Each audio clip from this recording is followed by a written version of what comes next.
Okay. Okay. Looking good. Looking good. Good evening, good evening, good evening, and good evening, and God bless you. I am Ian. This is my lovely wife. Rachel. We are of Big Family Life in the Simpson Family Home and 4Fs with the Simpson Family.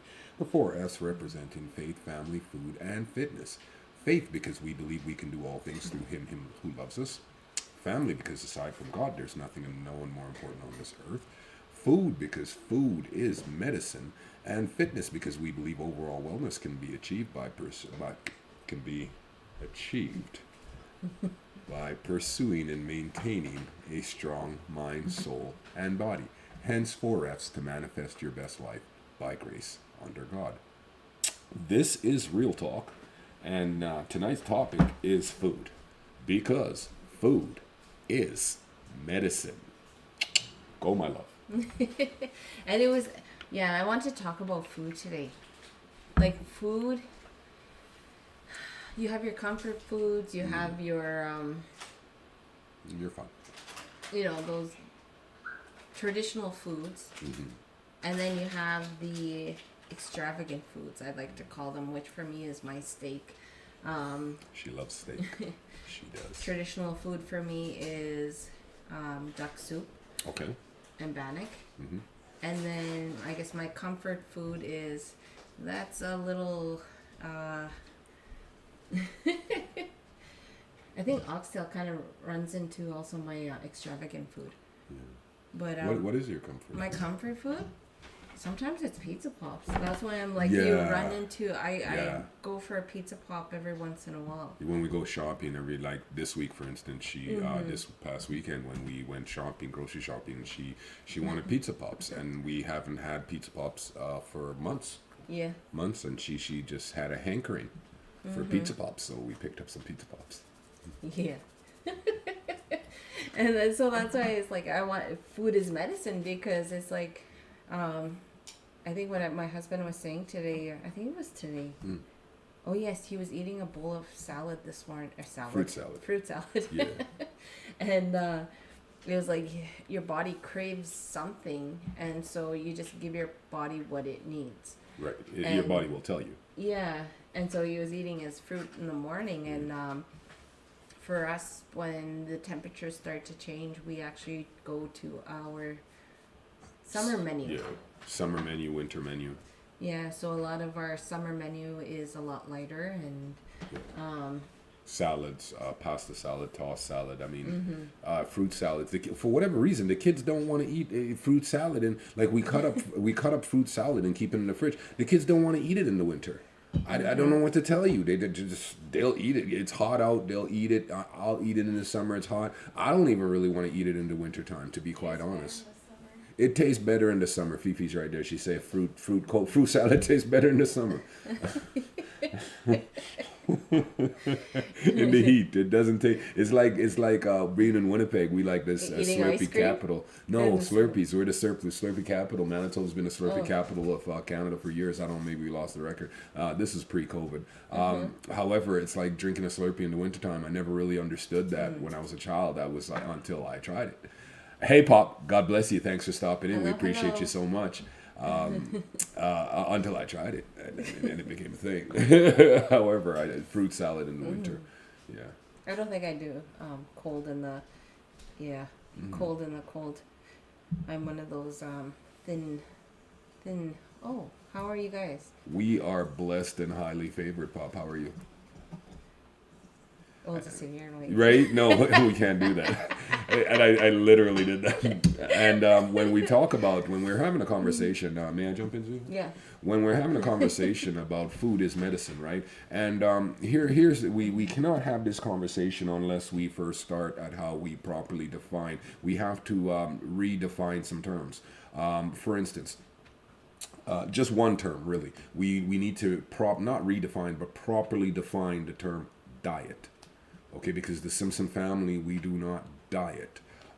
because to diet would be to suggest that that's a verb, something that you do, while a diet is actually a noun. We all have diets. We all consume food. We all need to eat in order to sustain ourselves to certain varying degrees, right? Whatever it is that you eat, that is your diet, right? A diet is not something that you do. Whatever it is that you eat, that is your diet. So we either have good diets or we have poor diets, right? Yeah, exercise factors. Yeah, faith, family, food, and fitness. This F is for food. Food is medicine, right? So once you properly define diet, then you can get to the point where you don't know. I saw something today that I found interesting, that body mass index is not an accurate parameter or measure of fitness. And I think that I touched on something the other day, that Sports Illustrated magazines and so on and so forth really didn't do a lot for fitness in general. They set standards that are not reasonable or even healthy in some cases, right? So our goal in the home here is not to attain that beach body, or, I mean, I'm not, getting ready to compete in anything or anything like that. It's just strictly fitness. And so as it pertains to food, we don't diet. However, we do monitor what we eat. And so we are big fans of cooked food in the home, because you can control what you can control the aspect of food being medicine by cooking the food yourself. For instance, I do most of the cooking in the home, and Phoenix is my number two. And when we get into that, then everything has generous amounts of ginger and garlic.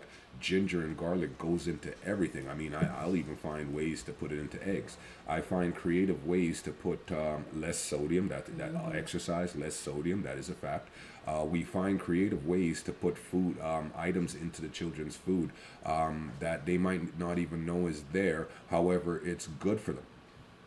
Yes, Carla, God bless you, Carla. Hi, Carla. Pop and Carla said the same thing. Less salt. Sodium is big. Sodium is huge. The next huge thing for us here in the Simpson family home is water.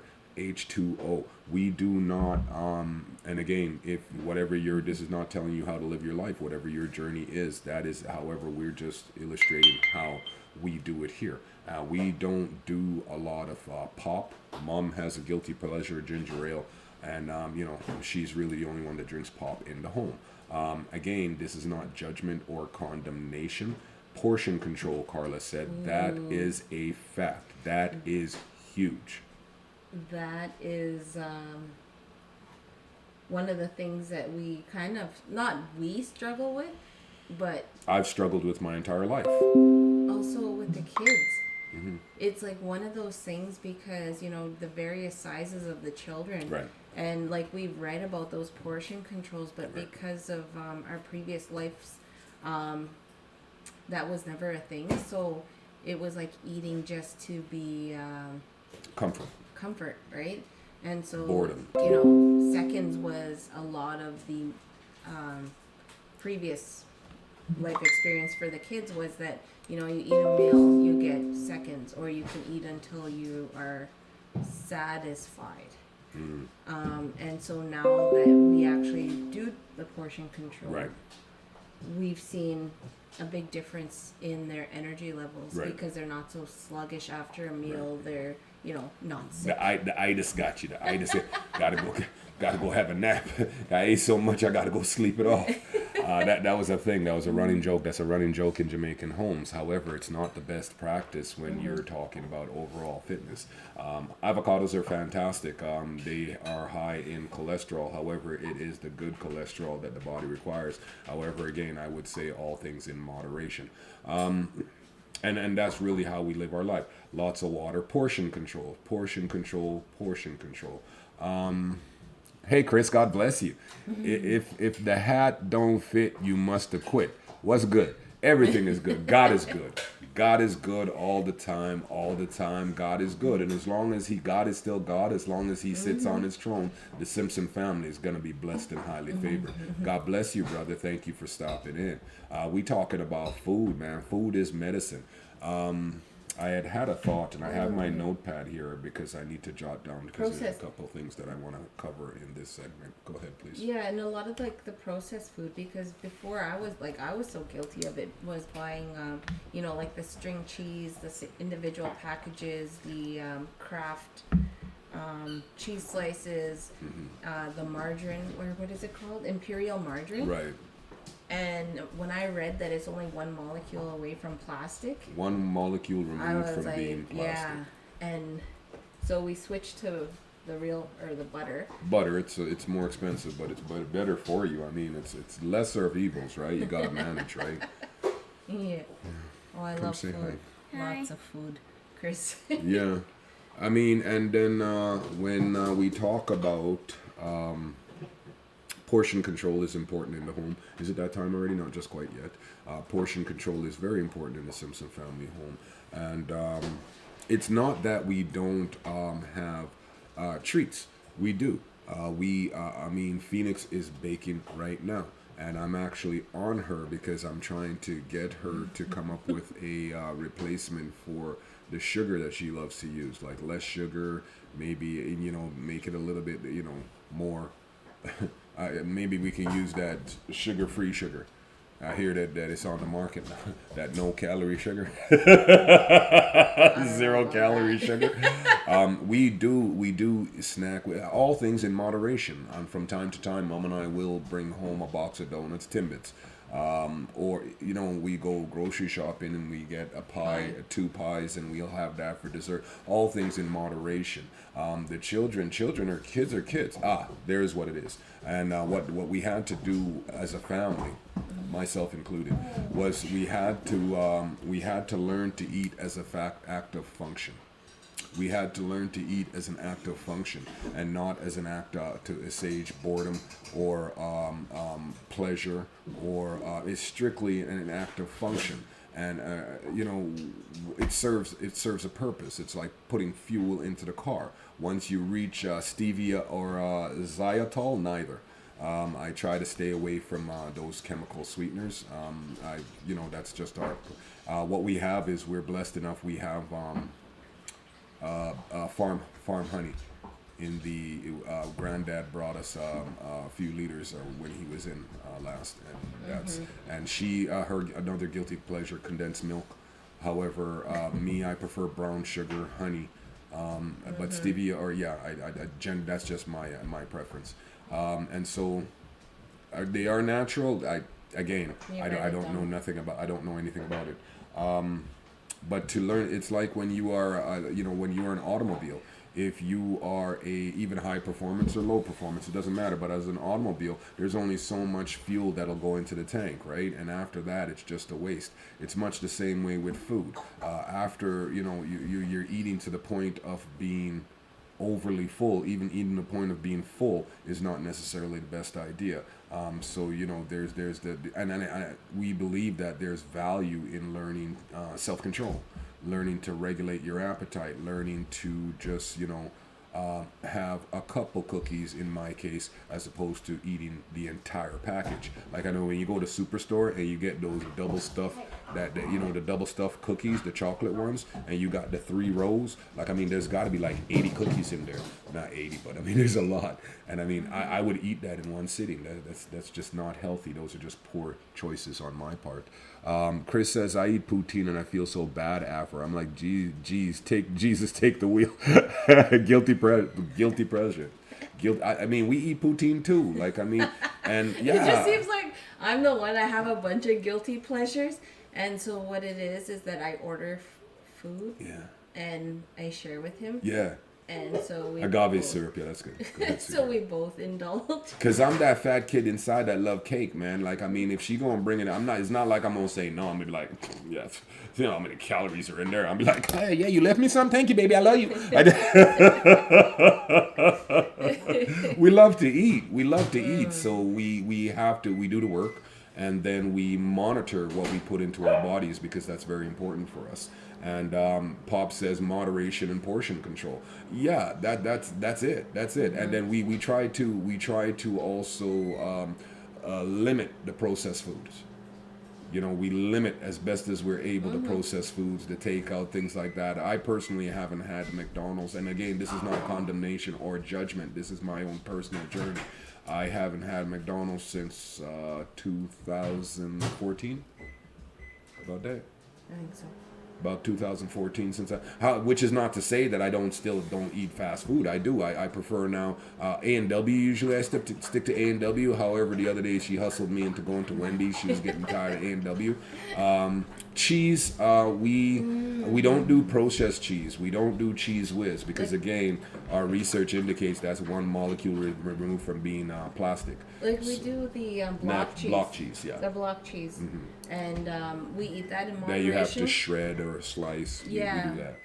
And that's the one thing that I feel that we eat it really have to watch our moderation in that because we have one of our children is unable to eat, cheese. So as a family, we cut down a lot on that cheese. So the only time we have it usually is with pizza or, it's sprinkled in a salad or.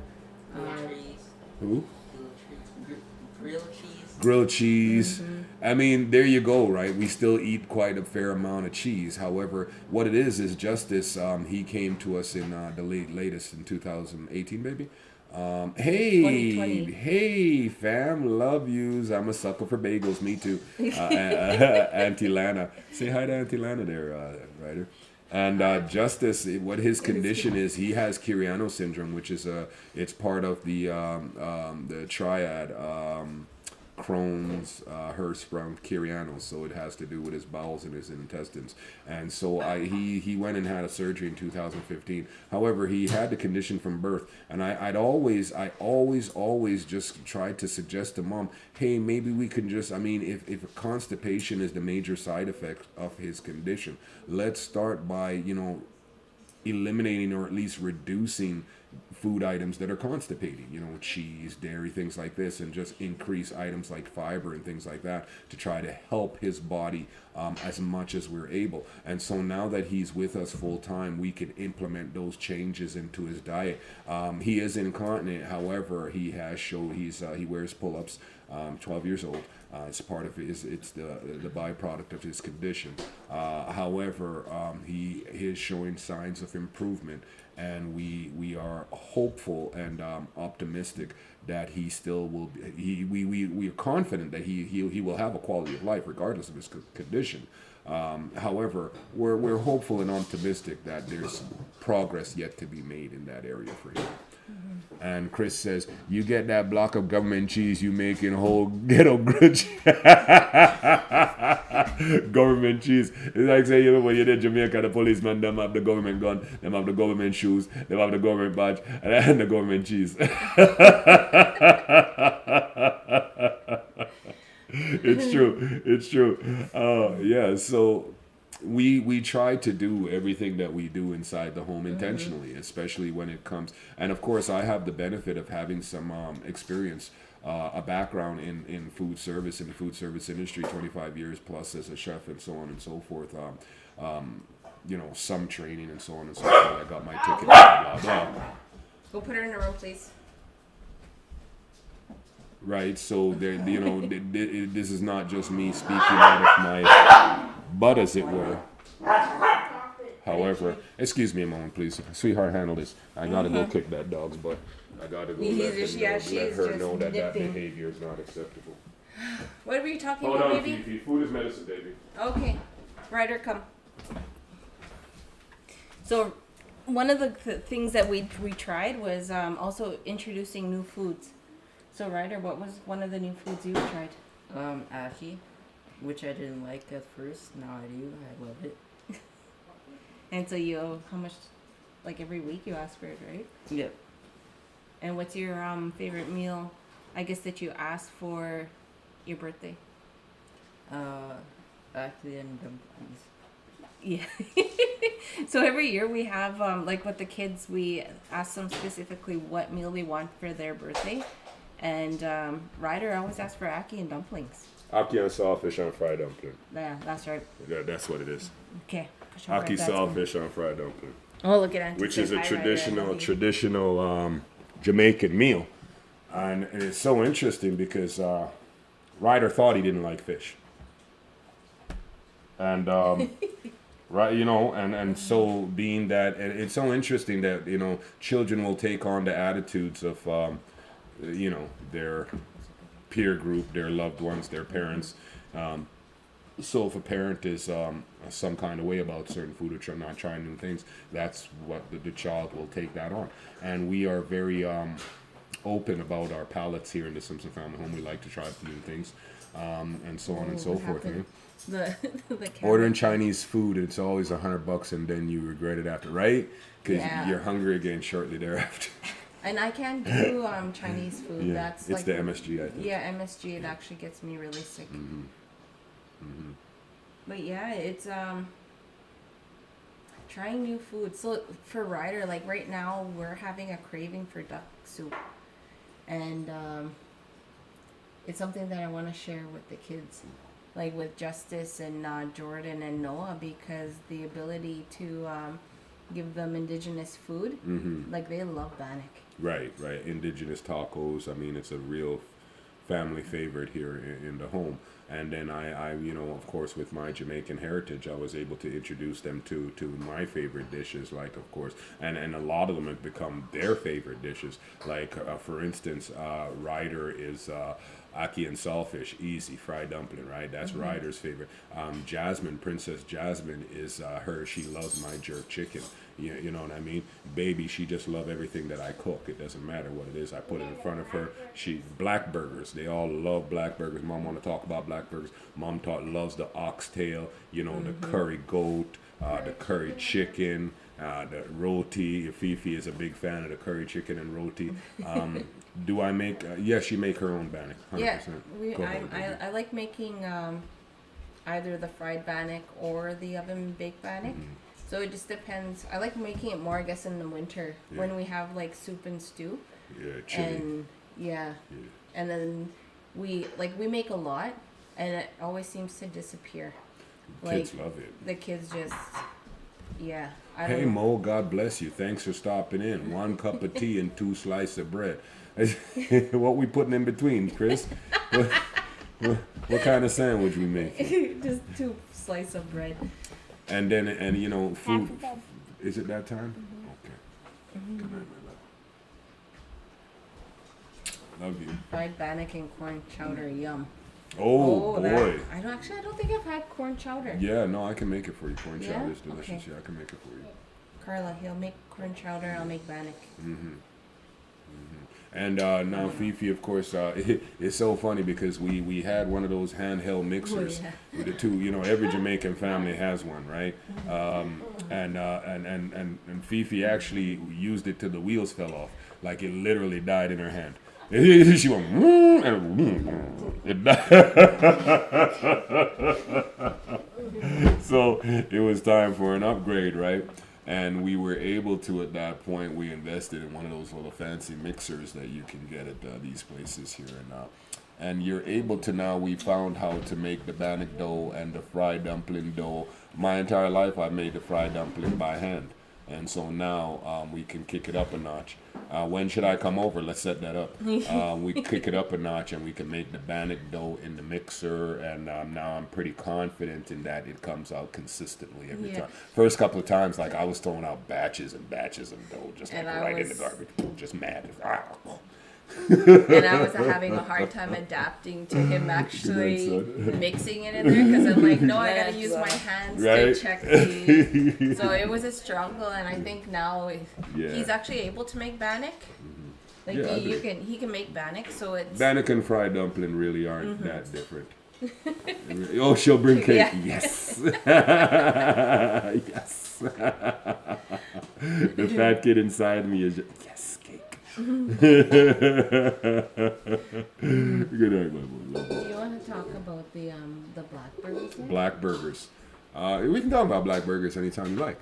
Mo said, I'm just heading out for seafood cookout with some friends for my birthday. It's your birthday, man? Hey, man, happy birthday to you. God bless you. Have fun. Be safe. Come home safely to your family. Thanks for stopping in to check on us before going out to celebrate with your people, man. We appreciate you so much. God bless you. God's blessings upon you this day, every day, today, tomorrow, always. Hi, Doris. God bless you. And yeah, man. Happy birthday. Happy birthday. And Auntie. Be safe. Auntie Lana said good night, guys. Yeah, good night. Good night. Good night. Kiddos, Good night, kitties. guys. Happy birthday. Good night. Yeah, baby said happy birthday, man. And then who's this one, baby? What's up, fam? You Tomato. guys are. Oh, sorry. Go ahead. I was trying to read the name. So yeah, go ahead. You guys are. That's Matt. Yeah, they say you guys are dope. Appreciate Oh, the fam. Matt. Thank you so very much, Matt. We appreciate you as well. God bless you.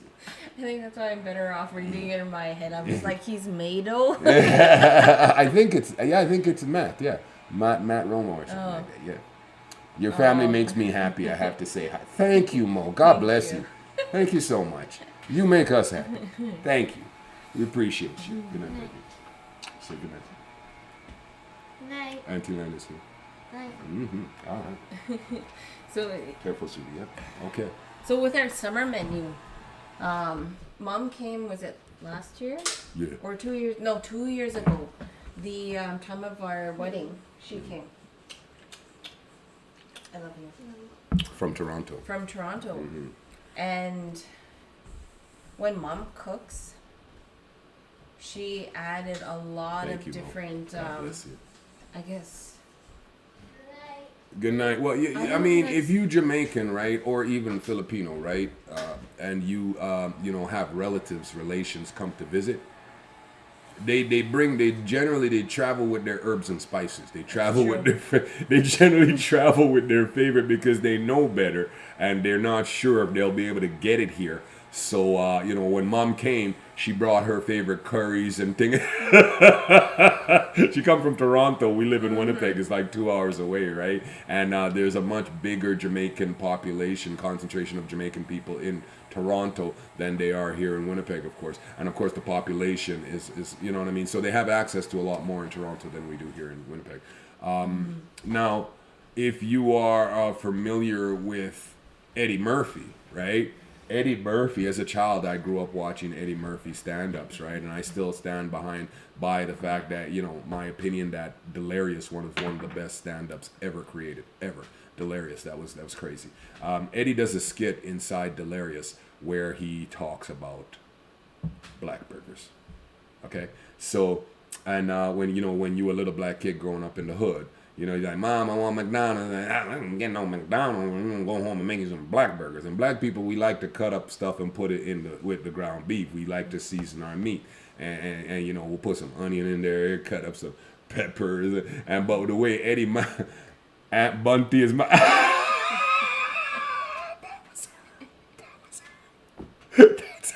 Aunt Bunty. That's the woman in the skit. That's the woman in the Eddie Murphy skit. Aunt Bunty. Chris, I love you, man.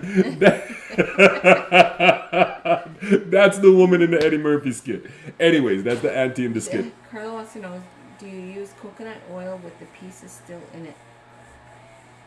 No. I don't actually use coconut oil. I don't actually use coconut oil. We use olive oil. We use olive oil for all our cooking inside the home. If you recommend I try the coconut oil, I will. I didn't know that. Yeah, actually, no. We have coconut oil in the jar. The girls use it to make their skin. facials and scrubs, and so they use it for skincare. Princess Jasmine used it for skincare, and so and Uncle Gus burned down the. Chris, I love you, man. I do that skit when you put the kerosene. I was on a friend's balcony, and I thought I would. He asked me to light his barbecue, and I played like I was doing that skit, and I was doing the skit, but it was really kind of out of control because the fire singed my eyebrows and took my eyebrows out. But I stayed and rolled, and I was like, now that's a fire. And my eyebrows was. I love you, Chris. That is the skit. That's Jamaican. Coconut milk more so than coconut oil, I think. Coconut water. Coconut water, coconut milk more so than coconut oil. Coconut oil can be used to cook with. I don't cook with it. I use it if I want to add a certain flavor to something, but I don't cook with it. I cook with olive oil. That's just my personal preference because less trans fat than canola and the other oil. So I cook with olive oil. And so he said that, so that's where I got, when I saw that skit now, that was the summer that I went to meet my mom in Toronto, right? Because my bio mom lives in Toronto. I was adopted by my mom who raised me here with my dad in Winnipeg. And so that's the summer I went to meet mom. So when I went there one night, I remember one night that summer we were having burgers. And I said, Mom, what's for supper tonight? And she said, burgers. And I said, what you putting in them? And she tell me what she putting in them. And I like, black burgers. And ever since then, they have been black burgers. So when she came, I had to tell her the story because the kids were all talking about black burgers. And what do you mean black burgers? I said, yeah, that's summer that I came. Black burgers, Eddie Murphy, delirious. Black burgers. So what it is that black burgers, I will chop up, and I chop it up a lot finer than Aunt Bunty so that you don't have no big old piece of green onion hanging out the burger, and the kids don't have to put it on bread. We actually, on Wonder Bread, we actually give them hamburger buns and hot dog buns. They ain't got to eat it on Wonder Bread. So,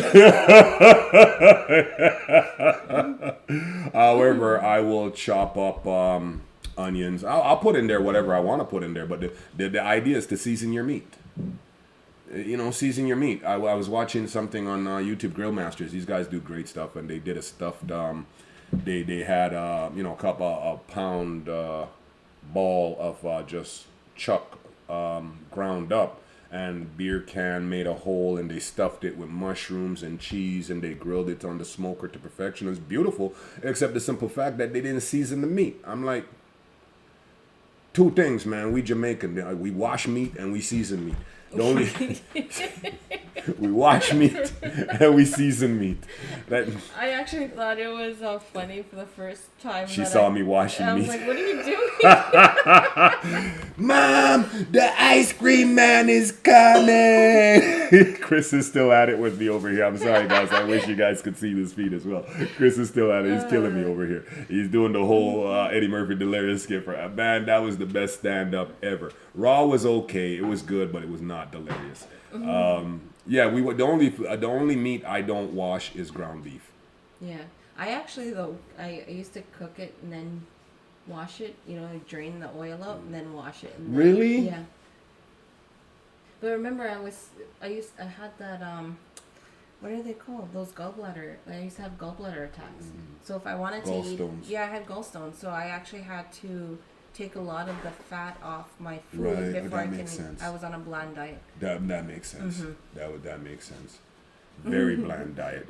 And Carlos, we wash meat too. Yeah, island people. Same all around. Island people. Yeah, Philippines, Jamaica, just different sets of islands, man. I mean, you guys. Yeah, I remember one time. So I remember one time working on the Choo Choo Via Rail. I worked there for like 10 years. It's a great experience. And we had prime rib, Alberta prime rib. That's good stuff. That's the good stuff right out of Alberta. Alberta's known for the beef. And if you see prime rib, you get it in a whole roast, and it comes. And we were getting it on the bone too. You get prime rib on the bone. You cook that on the bone. That's what's up. It takes longer, but it's worth it. I would actually cut it off the bone and then sit it back on top of the bone just to save cooking time. But sometimes we get them boneless, sometimes we get them without the bone. So, I watched this one chef, because that's what I did as a chef. I would often go to other kitchens, not because I'm slacking off, but because imitation is the sincerest form of flattery. I want to see what you're doing, because if it's working, I will incorporate it into what I'm doing, right? And so I watched, and this was an old timer. These old timers are a trip, man. You can't tell them nothing, but they're a trip, man. I mean, he told me one time he cooked his prime rib. He took the prime rib out the bag, and then he put it in the roasting pan, right? And I was like, "You're not gonna wash that?" And he like, nah. And then all the blood that was inside the bag, he took it and he poured it over top of the prime rib like it was gravy. And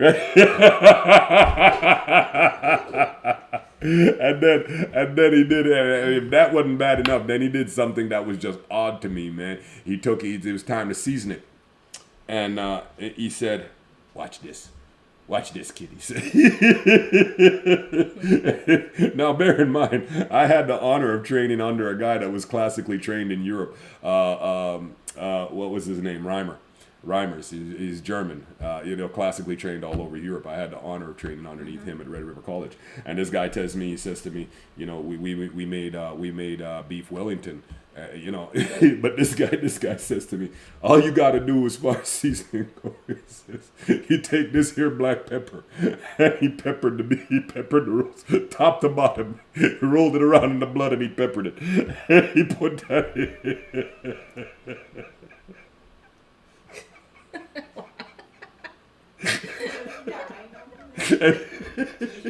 And he cook it just like that.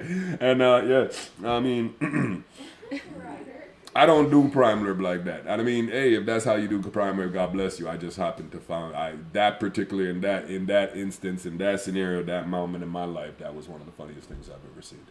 And he was convinced that was the only way to cook prime rib. And however, you know what? Food is expressive. It's interpretive. I mean, however you cook your food is however you cook your food. It's your meal. You're serving it to your family. You know your likes and your dislike, right? Chris says the guy sounds a little savage, right? I mean, he was a different dude. Savage. Yeah, my bad, baby. Savage. My bad. Savage. The guy was absolutely a savage. That's Johnny Depp. He a few years ago he came out with a cologne, and I think that's the moment that my wife stopped becoming a fan. It was no longer a fan of Johnny Depp because there's accountability. Words have meaning, and the word of the words matter. And the name of the cologne was Savage. And it was an indigenous advertisement. Yeah, it was indigenous themed. Yeah, that wasn't cool. Johnny, we expected so much more. Yeah.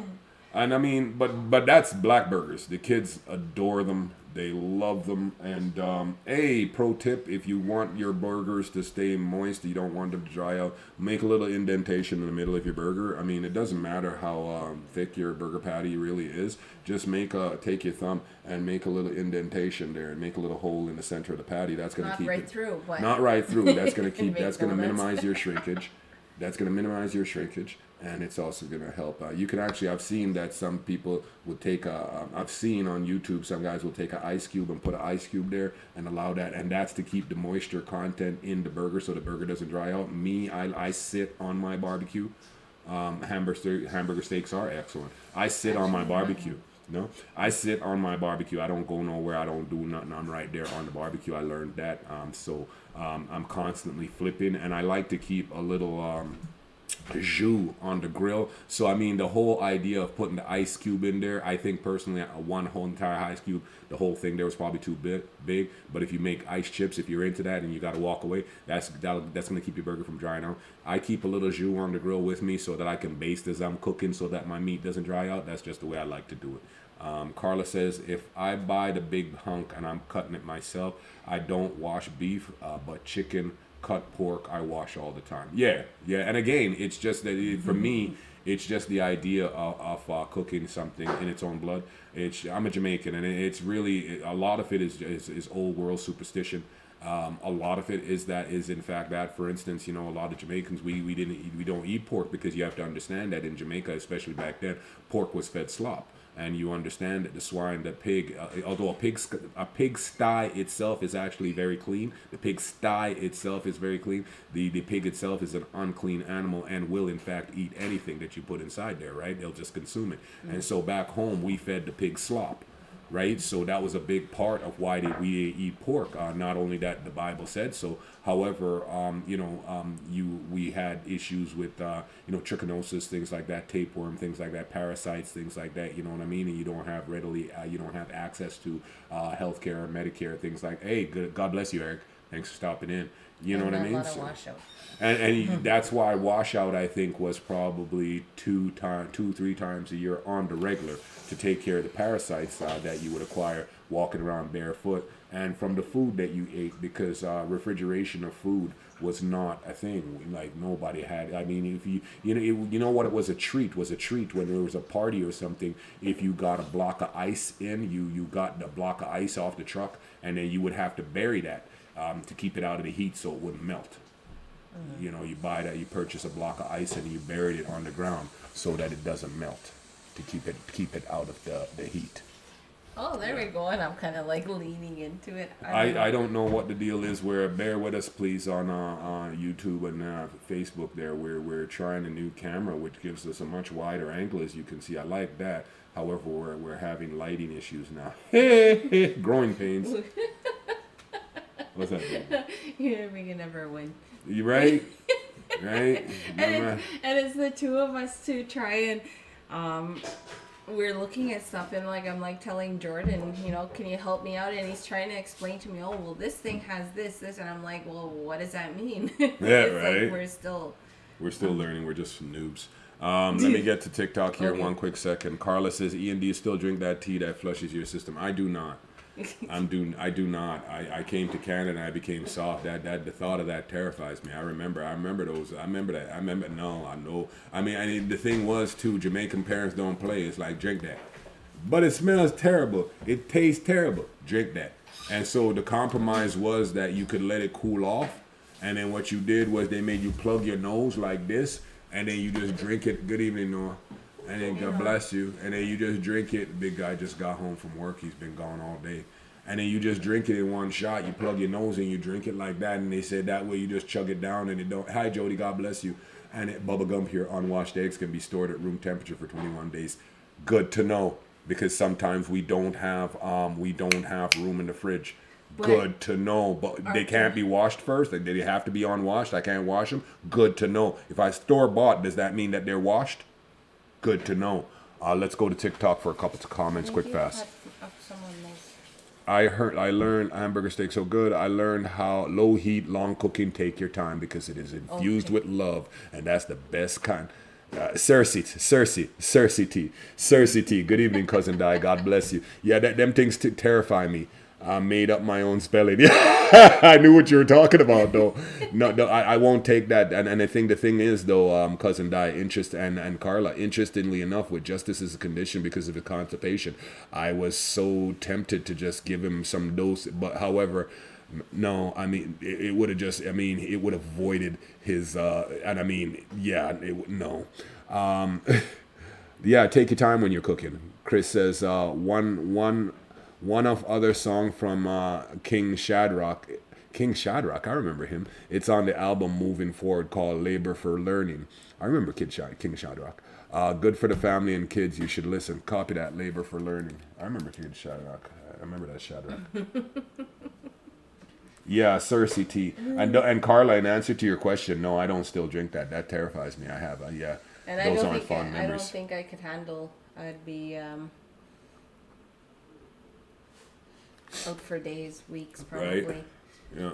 Like, I mean, the idea was here when you took that, you did not, you drink your Cersei tea and then you don't make no plans for the weekend. Yeah. You drink your Cersei tea and don't make no plans for the weekend and stay close to the bathroom. And it's so challenging in Jamaica because, outhouses. Outhouses, right? It's not like you could just, run inside the bathroom and, outhouses, man. So you had to be quick. The struggle was so real. And then here's where food is medicine. So we are trying to take a more naturopathic path, if you would.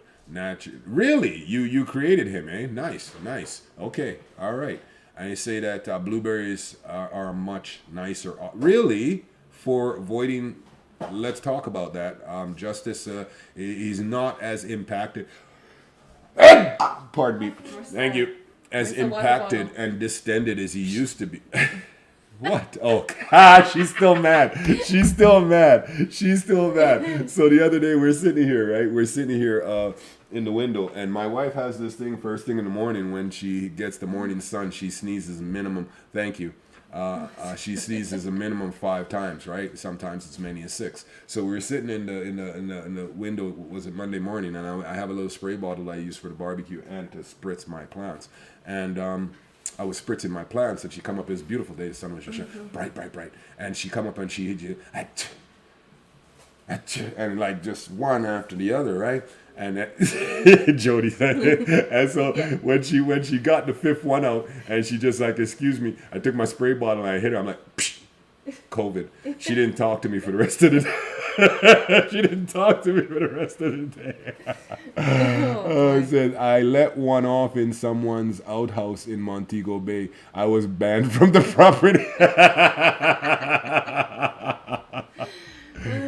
But it was in the outhouse. Where else were you supposed to do? I mean, come on, man. I mean, but yeah, it wasn't cool. So, but yeah, I was. Tell me about blueberries and how I can use those to help keep everything moving.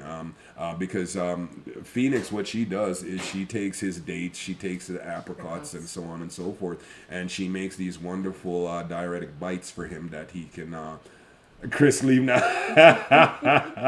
that he can use eating for his snacks, because a big part of his diet in his old life was, chips, donuts, and cookies and things, all those things that are just horrible for his condition. And he missed that, right? Missed that. Yeah, natural laxative, and he missed that. So Fifi took it upon herself to create snacks that, because we just, there's certain things that we don't really have in the house. I mean, that personal choice, wherever you are on your own personal journey, that's just how we raise our children. We eat intentionally. Food is medicine, and a lot of things if we don't eliminate them entirely from our if we don't eliminate them entirely from our diet, we certainly reduce them, and we have them in moderation. It's like, and I think that you can relate to this here, Cousin Di, the idea that once I begin my faith walk, and Chris, there's a reggae artist, he used to sing, things I used to do, I don't do them no more. Places I used to go, I go them no more. And it's kind of like that. Once you get to a certain point in your faith walk, in your faith journey, certain things you don't do anymore, certain places you don't go anymore, because it's a certain lifestyle you're no longer trying to live. It's kind of like that with food. If you want certain things out of life, you regulate your diet in order to give you that. Chris is stepping out, so. God bless you, Chris. Chris says we got to step out. He's got to walk the wife. God bless you, fam. We appreciate you so much. Thanks for stopping in and spending some time with us. Say hi to the wife for us, please. We appreciate you. God bless you. So, everything becomes like intentional, because, for instance, and this is something that you wanted me to touch on when we're talking about food being medicine, when I had my hip replaced a couple years ago, and this one was on the outs, and so then I was ready, I was going to be in the same condition as my dad, who's had both hip replaced twice, and he still can barely walk. So I tapped into some information. I started doing some research in alternative areas of treatment, because the path that my dad took, which was modern medicine, didn't seem to be working for him. And the idea is that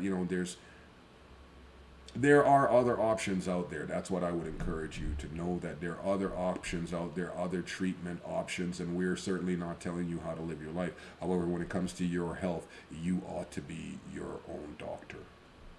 I mean, if you are in need of care, by all means, go and see your physician and get that emergent care that you require. However, for day-to-day maintenance and things like that, for instance, now with the hips and the arthritis, I learned that the collagen in bone marrow broth can reverse the effects of arthritis. So, as the Jamaican in me, we eat bone marrow broth like back home, and it just made sense, because I'm like, I remember that was a regular part of our diet. Soup, chicken soup, chicken foot soup, collagen, that's high in collagen. Chicken foot soup is high in collagen.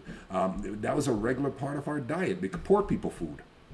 And the thing is, when I start thinking back on my own lived life experience, when I think back, arthritis wasn't really a big thing in Jamaica. Well, people that, our grandparents who are 80, 90 years old, running around, living their life, doing their gardening, tending their farm, tending their goats, just living their life, and that's twofold. A part of that is because there's no one there tending the chickens, Jody, facts. A part of that is that, sometimes you don't have anybody, you don't have the luxury of being able to afford care, if you would, and maybe the relatives are foreign and things, so you've got to be self-sustaining. That's a part of that. However, the other part of that is that they're able to be self-sustaining. And when you look at For instance, Carla, when you look at the biggest difference between living in the Philippines and Cousin Di, living in, in our native homes, and the biggest difference between there and here is quite simply our diet. Poor people tend to live longer because they eat better. They eat better. We have been sold on the idea that we want the choicest cuts of meat, right? Right? We want the eye of the round, right? There's this old wives' tale in Jamaica that suggests that there was a woman and she had a son and a stepson. Right, that son that she was raising for somebody else. She had her son and a stepson. And here's the story about soup again. It's a huge part of Jamaican diet. More fresh options, facts. And he said that, poor people, more fresh options. Root vegetables. Root vegetables are very cheap, very prevalent in poor people diet because they're cheap and you can grow them and they're so good for you with the skin, right? And he said that she would make soup and she would take all the meat and the food out of the soup. She would take out the dumpling, she'd take out the yam, take out the chicken, beef, whatever kind of, and feed her son and give the stepson the pot water.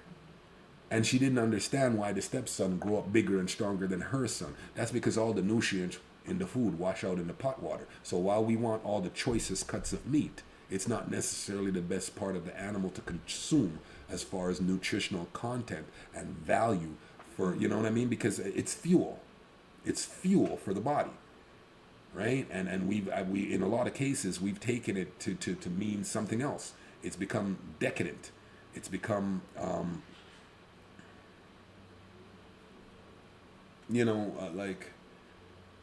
it's not sustaining. It's no longer, our diet is no longer to sustain us. It's comforting.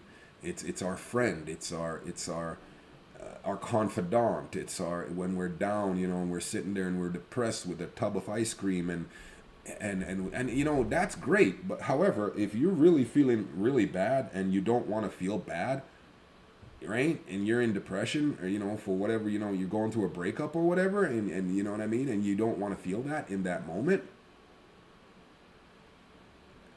do a set of 360s. You know what 360s are? It's 3 exercises, 60 reps, right? Push-ups, sit-ups, squats, whatever. Do a set of 360s and see if you don't feel better. Do a set of 360s, right? One set, 3 exercises, 60 reps. Doesn't matter what it is. The idea is that exercise naturally fights depression. Food does not. Go, babe.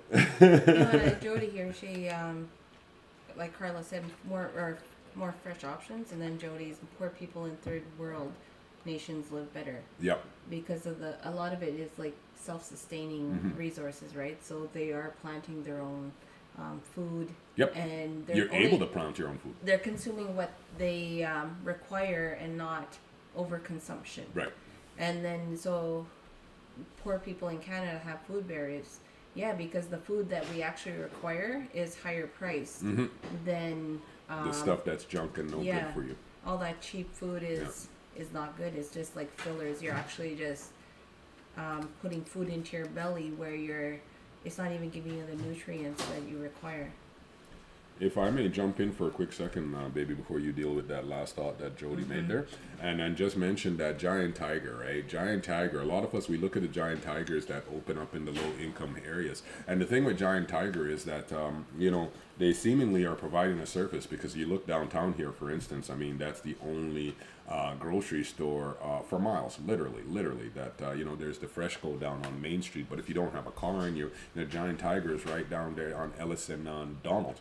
Right, but let's look at the food that Giant Tiger sells. It's a great deal of processed foods, canned goods. So they do have some fresh fruits and vegetables, and however, when you go there, the bananas typically are green, and you know what I mean. Yeah, so I mean, are they really doing a service, or are they more like doing a disservice? Kind of like the idea behind pawn shops. Go, please, baby. No, it's just a quick on there. Like the people in the north, like they pay an arm and a leg just for even a jug of milk. Even though I feel that milk is not really great for the human body. Right.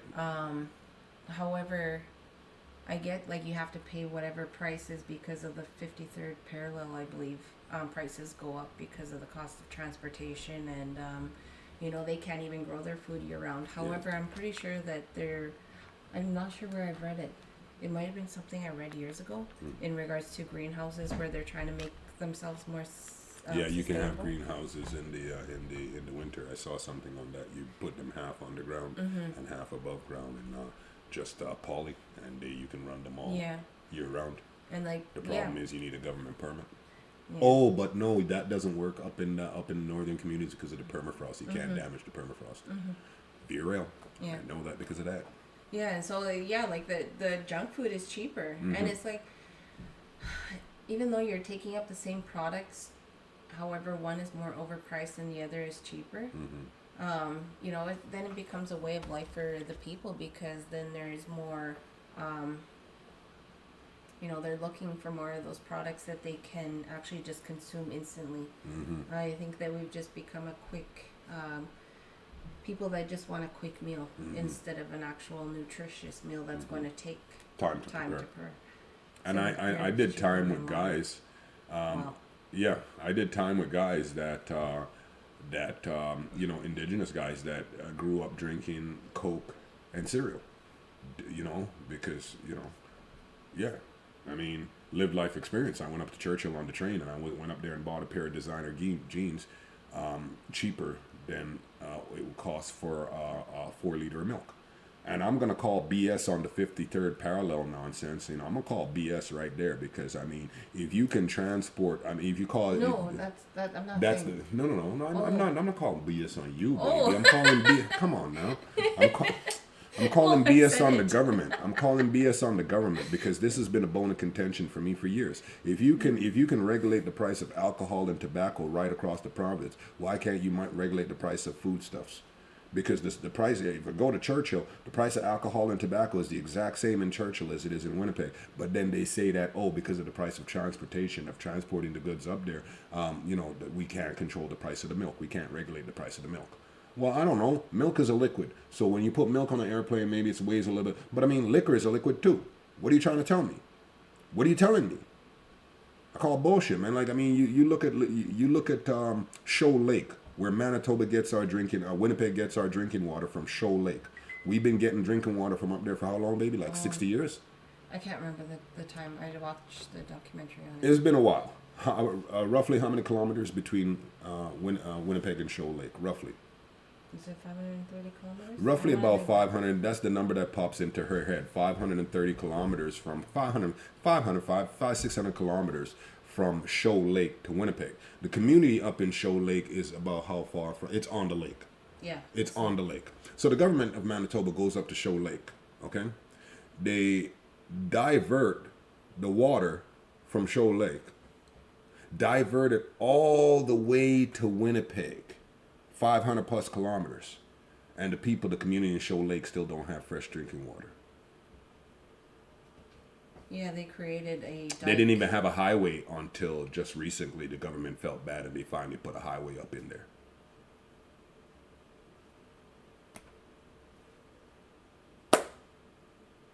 Draw your own conclusions. Draw your own conclusions about reconciliation.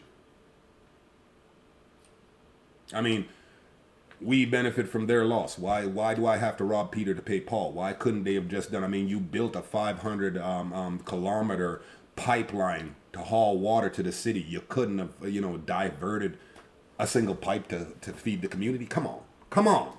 What are we talking about here? See, certain things I don't talk about because I just get so emotional. We're talking about food, baby. Go. Food is medicine.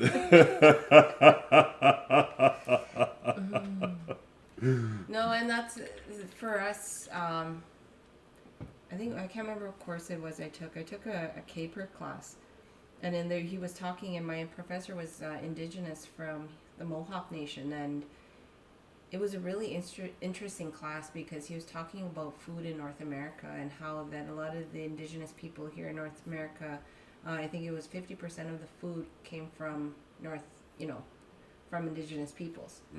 So like tomatoes are indigenous actually to Canada, U.S. Along. Really? Yeah, I didn't know that. and I shared this with you. Did you? I did. Tomatoes are indigenous to Yeah. North America. And so it's I'm like sorry. Italy. So Italians are known for pasta, Right. and without the tomatoes, right? Like you would think right away, tomato sauce, tomato, whatever, in their pasta. Mm-hmm. However, the tomatoes are from this part of the world, Mm-hmm.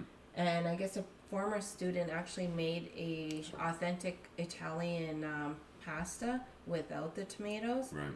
and she followed the recipe, and it was nowhere near what it is today. Yeah. So a lot of our food within Mm-hmm. North America, just like you would say, olives are from Africa, and then Right, they went there you to go, right? Italy, Like right? Italy is known for olives. Yeah. Yet olives and olive trees are not indigenous to Italy. How did that happen? Yeah, it was just a really interesting class. And then I took a traditional parenting course where we were talking about food, and if you actually cut a strawberry, it's in the shape of a heart. So the So- strawberry is good for the heart. Yeah. So, and then also mushrooms, if you cut it in half, it looks like an ear. That's good for the hearing. Okay. Yeah, a carrot, you cut it, it's in the shape of an eye. So like the foods that we consume actually represent what it's actually good for in our human body. And it can benefit the human body because food is medicine.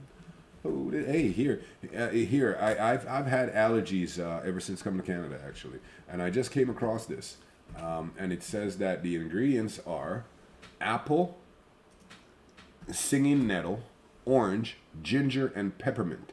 You boil that, let that steep for at least 30 minutes, and serve with honey and lemon. And that is a antihistamine, anti-congestant, and anti-inflammatory. And so that's for my allergies. I'm waiting for, I can't find singing nettle. I'm trying to find some singing nettle, and I'm going to try that, and I'll let you know how that go. Because I'm always looking to, like I've stopped taking Tylenol and things like that. I just stopped. I don't require it anymore. I'm always trying to give him. She's always trying to get me to pop something. I'm like, I'm okay, and again, if that's just my personal choice. That's my personal journey. That is the journey of the kids when they, baby got some Advil the other day. No, you were trying to pump her some. She wasn't feeling good, and she wanted to give some Advil, and I was like, well, let's see, let's give her some warm milk instead. Let's give her a glass of warm milk, see if we can't settle her stomach, because she had an upset stomach, and she got sweet on the warm milk, just a half a glass of milk warmed up, and we do the no dairy milk, so I mean, I think back to my chew on birch bark. Regrettably, we don't have no trees. It's a new area. We don't. I bought a cedar. And the rabbits ate it. And the rabbits ate my cedar tree, and it's like I've actually taken some of the cedar off, and I made cedar tea for us, and so it's really. So it's cedar leaves with, what is that thing with cinnamon? Like a stick of cinnamon. Mm-hmm. And then I boiled it, and then I let it steep for a while, and then I poured it into a cup, and I mixed it with honey. Mm-hmm. And it was really good. Mm-hmm. So that is one of the things that we've tried, but unfortunately I can't really take any more off of it because the rabbits. The rabbits, man, they got it. Now I know why. I always wondered why people wrap their trees in burlap over the winter. I always thought that was odd. I'm like, what? Why are you wrapping your tree, man? Are you gonna open it at Christmas? I mean, now I know it's for the rabbits. Yeah. Thank you, Carla. I wrote that down. It says I can get that nettle at the Natural Tea Store on Corden. Thank you so much. And I will also put forward this question very quickly. What can you guys tell me about Jody Carla, Cousin Di, sea moss? I'm doing some research on sea moss. I hear that it has, my sister in Jamaica told me that of the 102 nutrients the body requires, sea moss has 98 of them. That's huge. I got to get on that. The Simpson family got to get on that. It's apparently it's tasteless, it's odorless. You wash it and you can. I mean, I love chopping up stuff and putting it in our food. I love putting like greens, all kind of leafy greens, ginger, garlic, Scotch bonnet pepper. I love putting that and hiding it in the food. And the kids, it's a game we play now because they don't know if they're getting meat or ginger or a chunk of ginger or a chunk of garlic.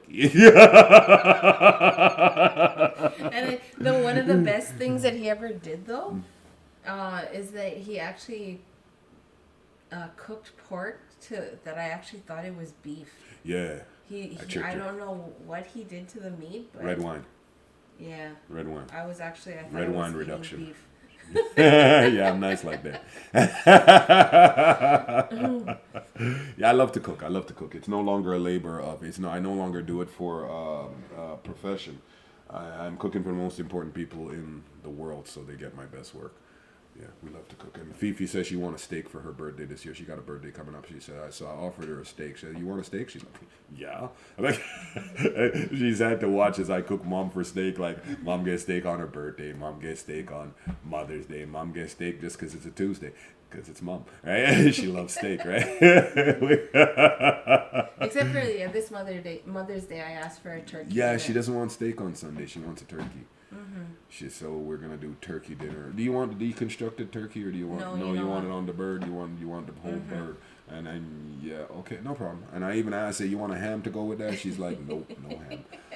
I know nothing about I know eggs, bubblegum eggs have all life sustaining properties other than VC. Eggs have all life sustaining properties other than VC. What is VC? And you gotta keep us up to date. and you didn't maybe I didn't see. However, you said 21 days eggs can be stored at room temperature as long as they are unwashed. Now, when I buy them from the department store, does that are they washed at that point? They come home from because I would imagine that once they're processed. Didn't we have eggs from the Hutterites? We did, and Are they washed? Those would be unwashed. That would be considered unwashed Okay. because they come right. Oh, vitamin C. VC, vitamin derp. Derp, thank you, vitamin C. Yeah, and the eggs. Does from the department store? Does that mean that? I would imagine that means they're washed because the processing, why does it keep doing that? It keeps fading to dark, and nothing is happening, and it just from the store they are already washed. Yeah, that's what we would have assumed. Like nothing happens. It's light, and then it fades to dark, and then it's light, and then it fades to dark, and nothing. Like why are you doing that? You're making me angry. Washed, yeah. Okay. No, we got you, Jody. Thank you. God bless you. We appreciate that. I leave eggs out for up to 2 weeks from the grocery. Really, Carla? And okay. Okay. Because Okay. they take up a lot of we go through a lot of consume eggs. a lot of eggs. Because our little cooks in training know how to cook eggs. Yeah, they get up and they make their eggs or they have cereal. The thing is that you might think that being in charge of the meals in the home that I have to do a lot of work. I cook one meal a day. I cook supper, that's it. The kids are encouraged to fend for themselves throughout the course of the day. They are responsible for their own breakfast. They are responsible for their own lunch. When they were in school, when school was away from home, they would be required to get up and get their breakfast, pack their own lunch, and go to school. And so the thing that we found over the years is that they love leftovers. They absolutely love leftovers, which is great, because it afforded us to be able to stop buying the processed luncheon meats. We still buy it from time to time because of convenience. However, the kids would much rather have some leftovers from the supper of the night before than to have, like, for instance, a Lunchable or something like that. That's just how they are. And the other day on Sunday, he made a roast. And we only ate like half of it with our supper. Right. And so Ryder was in there today because he wanted a roast beef sandwich. And so they'd rather have that kind of meat instead of the lunch meat, because when they make lunch meat, they used to just take Callie. Callie's was bread. Wow. And one little piece of One lunch piece of meat. And then she would More bread. and that's how she used to take her However, I mean, at the time she was like 5 years old. She was just a little still tight, made her own lunch. and that's what she wanted. You know what I mean? And I felt so bad because I was sitting there. I go to that place where I'm like, she's at school, and those kids must be sitting there saying, "Oh my goodness, your parents can't afford to feed you or what?" And I felt so bad. However, that's what she wanted, and eventually one day I was like, "Baby," she's like, "Yeah." You know you can use more than one piece of meat, eh? Really? I say, yeah. And then she graduated to 2 pieces of meat and eventually 3. And then she started making sandwiches. Using butter and lettuce and mayonnaise. The struggle was real. However, they are encouraged to be self-sufficient. And I mean, you can accuse us of bad role modeling or bad parenting if you want to. That's okay. We accept that. It works for us because we do not. We have 8 children in the home. They better learn how to be self-sufficient. One day, we're not going to be here. We're not doing them any favors by doing everything for them, right? And so we are teaching them to be good, godly, and kind, and self-sufficient. Good boy, I brought ketchup sandwiches.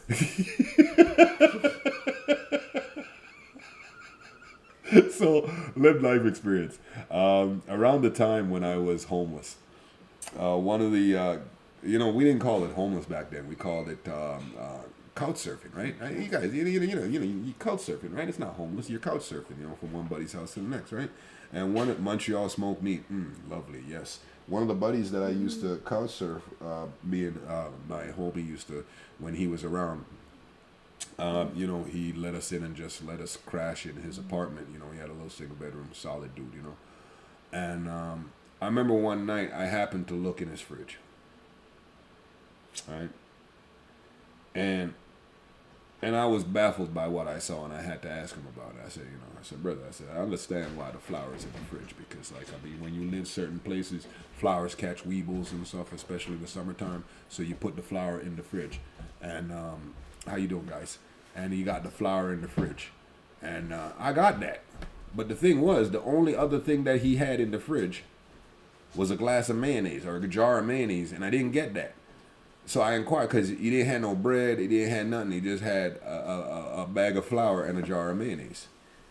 So I inquired of the mayonnaise, and he said to me, man, Virgin, he says, sometimes in the middle of the night, man, you just get hungry, man. You just come in the kitchen, you grab a spoon, you know what I'm saying? And you just grab a spoonful of that mayonnaise and, right back to sleep. And I'm like, nah, dog, I don't know what you're saying. I've never done that. But hey, necessity is the mother of invention. I mean, I the thought of that is not judgment of our condemnation. Like I said, he was a great dude. He allowed us to crash on his couch from time to time. You know what I'm saying? It's just that the thought of that, my arteries just start to clog up. I can just feel my arteries just clogging up inside me. The thought of just eating a spoon of mayonnaise. That's like, oh my goodness. Woo! Yeah. Where we going? Where we going, baby? A hunk of meat. Hunk of meat? Yeah. Hey, you know what? You can cook. I used to have a great recipe for cooking brisket. That's that piece of meat that you get that Montreal smoked meat off of. Is that the one I have in the freezer? It's still we go shopping and like meat Freshco every once in a while they blow out meat and I'll just buy it and throw it in the freezer. And was it last summer? Yeah, no, I picked up this Last summer she picked up this big old piece of beef brisket and she was looking at this thing. I'm like, yeah, I can cook that. No problem. I can cook that for you, baby. No problem. I still fully intend to cook it. I'll cook it for you, baby. It's no problem. I'll cook it tomorrow if you want me to cook it tomorrow. The problem is it's buried in the freezer. Like Phoenix. What's your way of dealing with bad memories? Baby, you take that. I just giggle because it's like one of those things that I deal with bad memories on almost a daily basis. Right? Trauma, right? Mm-hmm. Trauma, generational trauma. However, what I've learned is I don't allow it to overtake my day. Right.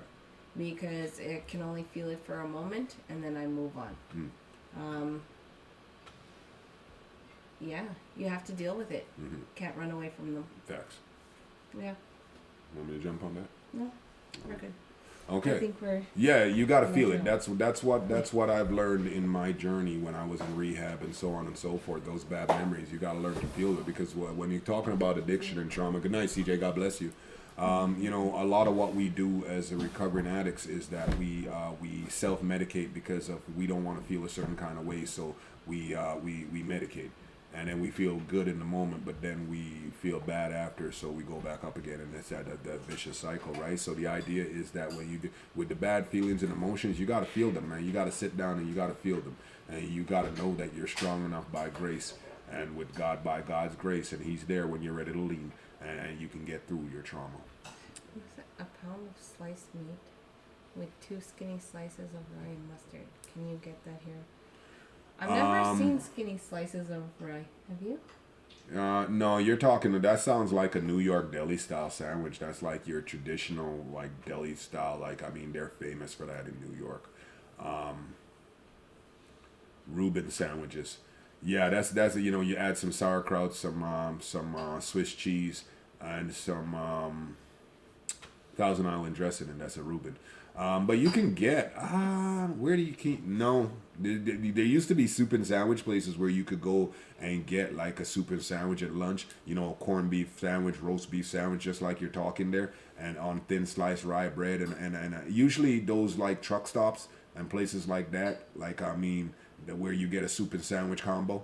Yeah, Famous in Montreal. yeah. Like I mean, yeah, Montreal smoked meat, right? I thought it was just the Montreal spice that goes on it. Why it's called Montreal. Yeah. No, yeah. That's why I don't cook. And I just recently found out what a Monte Cristo was, and I like where have I been all my life? Like it's. Yeah, she loves my Monte Cristos. Man. That's where I take you take some ham, some Black Forest ham, some honey ham, whatever, and you heat it up in a pan, right? That's that extra step because of that extra love that you want. Because you can't serve a hot sandwich with cold meat on the inside. So you take some ham and you heat it up in the pan. That's that extra step for your loved one. You heat the ham up first. Then you have 2 pieces of bread. Soup and sandwiches and more still exists west of the former bay, west of the former. Yeah, that's down. Yeah. That's that going. Portage? Yeah. Just, Okay. yeah. That's going to west would be if west is north. West is towards Main Street. Yeah, that would West be. would be towards so, Main Street. Isn't that Vaughan and then Yeah. down Portage? Yeah. Going back towards further down, Yeah. downtown. Who are you talking to? He's not talking to us, man. Teenager mumbling into his phone. I'm like, east. She said east. Sorry. So which is the other way going towards Polo Park? And yeah, there are a lot of sandwich joints there. So with the on Graham, they're in that area. Portage going east towards Polo. There's a few. Vaughan, yeah. And there's so when the Monte Cristos, right? So you warm up the ham. Take the ham aside, 2 pieces of bread. The layers matter. How you put the sandwich together matters. It does. So you can use. She prefers Swiss. However, you can use or Havarti Yeah. or provolone. Not so much provolone. Or you can use a Monterey Jack, a white Monterey Jack. But I prefer white cheese. So then you have the bread and you have mustard, cheese, meat together, egg wash, fry, slice, serve, pickle, beautiful. See, it's all about that. Gouda, I like Gouda. I don't know how Gouda would go with this sandwich because Gouda, It's white. it's But it's I like prefer, like I said, with the Swiss, it's a little bit sharper, so it's gonna add a little bit of a contrast to the sandwich, a little bit more of a contrast to the sandwich. Then the Gouda is more, it's a smoother, I think, if I'm remembering correctly. It's not quite as sharp as the Swiss. That's just my personal take on it's it. beige. Beige. You know what? And that's the only I know mozzarella is mozzarella. That just goes on pizza. Yeah, right. However, I find that I've tried Gouda, Havarti, and I try all the other stuff, and it's like, yeah, sometimes it just all tastes like cheese. I'm so bad at. It was. Carla says, "Imagine if you had a restaurant." It was in my wheelhouse at one point, and I mean, you know what? The thing is, though, Winnipeg has more restaurants per capita than any other city in Canada, which is a huge statistic, right? What it was I decided that if I were to ever do that, it would be in the way of something like a B&B or a truck stop, something somewhere that opens up only between certain hours and only serves what I want to serve. You come in, what we eating today? Oh, we got curry goat and this and some soup and that. You know what I'm saying? Like that. I don't want to have a static menu. And yeah. Oh, favorite cheese, baby. Nacho cheese. It's true. She loves nachos. Cheese. Yeah, I do like nachos. It's probably marble. I like marble cheese. because that's what I buy for the kids all the time, Mm-hmm. and that's what I eat with everything. Mm-hmm. I eat it with like what is that? Crackers and cheese and. It's very versatile. It's versatile, so that's It's why I very like it, versatile because I cheese. can actually just eat it. I mean, if you're in a pinch, you can put it on pizza too. Why not? Who says you Yeah. can't put Mama cheese on pizza? Who says that it has to be mozzarella cheese on pizza? Who says that you have to put cheese on the pizza? You know, you can You make need cheese cheese with on with no. You can make pizza Favorite without. food, both. You first. Me? It's tied right now. Mm. It's my steak and lobster Yeah. and my oxtail. Oxtail. Yeah. Those are my two. Yeah. The thing is, I love food. I've always loved food. Why did I? Brothwell. Yeah, very expensive. It's good cheese, high end. Good. It's good stuff. Yeah, I've worked with it. I worked with it. You find it in the restaurant industry. You won't find it in our home because we can't afford it. I'll buy a block for myself and put it in And the then fridge. hide it from the kids. Favorite food? Wow, that's tough. I love food. I love food. It's very difficult for me to say that I have a favorite. Okay, here, favorite food: chicken. Chicken. Jerk chicken. Jerk chicken, curry chicken, baked barbecue chicken, chicken rundown, barbecue chicken. I'm like Bubba Gump with shrimp. Chicken. Favorite food? Chicken. I can eat chicken every day of the week. I could. I love chicken. I love chicken. I love Yeah, chicken. that's true. Interestingly enough, the one chicken that I'm moving away from right now is fried chicken. Don't eat a lot of fried chicken anymore. Not unless I'm cooking. Yeah, Jody says chickens. Yeah, chicken. Yeah, chicken, Jody. Chicken. I love. I can't. I'm not gonna lie. But even when you're cooking and you order the Mary Browns, we like the Mary Browns because it's air fried, right? It's a different cooking Yeah. process, so it's less trans fat, saturated fat, and that, right? Go to GNL on Logan. They sell Bothwell ends. Okay. I don't like going there. There's only so many places that I go right now, Carla.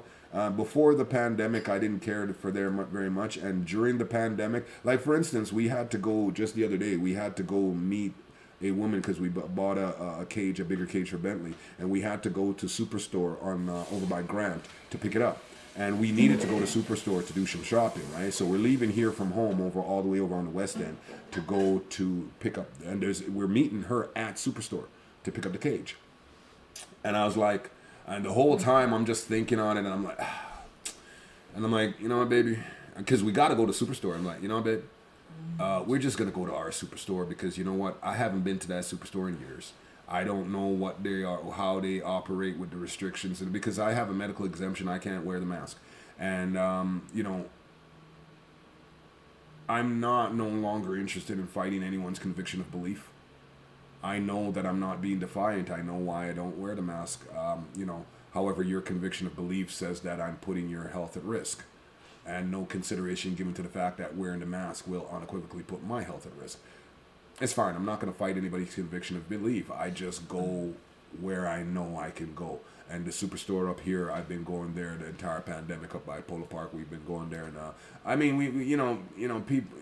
I've had a couple minor incidents there. Minor incidents. However, it is minor enough that I can keep going back. And so I just, you know, being a respecter of persons, I'm not trying to fight anyone's conviction of belief. As long as I have options and I can feed my family, that's all I care about. That's all I care about. We don't go out anymore. Like, I mean, it's so interesting because people tell me to stay home because I'm putting their safety at risk. But we're in the middle of the pandemic, and I'll see them out standing up in line to go to the movies or to go to the mall or to go to Flying Squirrel and whatever else, but I'm supposed to stay home, and all I ever do is go out to try and feed my family. But whatever, I'm not. So yeah, that's not what this is. Jody's Oh, yeah, saying good look night. what She got time it is. Yeah. We're gonna wrap right away too. God bless you, Jody. Thank you for stopping in. Jody says she's got to go tuck her boys in. We love you too. Thank you for stopping in. And you know, chickens, yeah. You know, where would this world be without them? I'm convinced they make the world a better place. So thank you for your service, Jody. I know. I just love their her chickens. Like it's amazing how much work actually goes into chickens. Well, no, it's not just about throwing some feed in the yard and what you know. Well, that's what I thought it was. No, You know, like no, on no. not Little Red. Remember the chicken book? And it was like Chicken Little. no the where they had to go and bake bread. So I always think, okay, yeah, they just throw corn into the to the ground and they feed the chickens and that's it. And then they just leave them and then yeah. Well, you got to collect the eggs. I know. yeah. I see now that it's even also planning for the color of the eggs. Oh wow, I didn't know that. Yeah, Here's something, Jody. If you're still there, very quickly. What is the rooster's job other than the alarm clock? I mean, he's protecting the hens. However, chickens lay eggs, right? That's what they do. They don't actually. There's not an insemination process. Like he's not playing stud out there. He's just protecting the chickens, right? And the chickens good lay their question. eggs, whether or not the rooster What is. if a rooster lays an egg? See, now you just messing me up, man. You just tried. I was asking a real question. You just. As far as I know, I don't think roosters lay eggs. Okay, well, yeah. I don't think. Jody, if you're still there, let us know. If not I think tomorrow, no, she's gone. Dang it, we'll have to ask her tomorrow because like again, the bubble gum of chickens, right? Cousin Di or Carla, do you know? Or TikTok, do you guys know? Can roosters lay eggs? I don't think they can. And what is the rooster's job? Is he just simply a sentry, you know, or is he like working overtime playing stud for all those chickens? Because I think that chickens just lay eggs. That's what they do. You either have egg layers or you have meat producers, right? Ask Kelly. She's in bed. Well, not right now, but ask her tomorrow. But I want to know right now. Oh. I don't think I'm gonna know right now.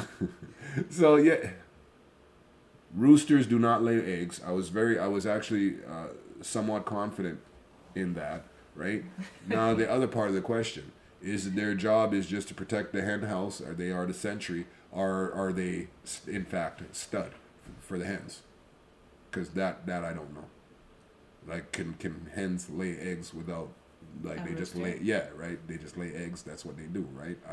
I'm inclined to believe that that's just what they do because I remember from butchering chickens that when you get inside there, they have the gullet there, and you can get the embryos. You can get the egg yolks outside of their belly.